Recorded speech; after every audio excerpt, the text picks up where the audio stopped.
नमस्कार, मी साधना प्रफुल्ल ठाकूर. JNPTमध्ये मी 1989 साली जॉईन झाले ॲज अ क्लर्क म्हणून. आत्ता माझी जवळजवळ 35 वर्ष सर्व्हिस पूर्ण झालेली आहे. आत्ता मी सध्या JNPTमध्ये ॲज अ सुप्रिटेंडंट फायनान्स म्हणून काम करत आहे. ह्या JNPTमध्ये मला खूप काही मिळालं. आत्ता JNPTमुळे मला माझ्या मुलीला खूप मोठं वरचं शिक्षण देता आलं. तिने उच्च शिक्षण घेतलं. ती आज ICICI बँकेमध्ये मॅनेजर म्हणून या पदावर काम करत आहे.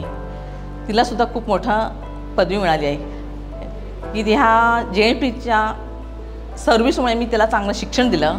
याचा मला खूप गर्व आहे. या 35 वर्षाच्या कालावधीमध्ये मला चांगले सहकारी आणि अधिकारी मिळाले. त्यांनी मला खूप मोठं सहकार्य केलं. त्यांच्यामुळे त्यांचं मार्गदर्शन हे मला खूप मोठं मोलाचं ठरलं. त्याच्यामुळे माझी खूप चांगली प्रगती झालेली आहे आणि त्यामुळेच मी पुढे जाऊ शकले. या सर्व गोष्टींमुळे मला JNPTमध्ये काम करण्याचा खूप अभिमान वाटतो. धन्यवाद.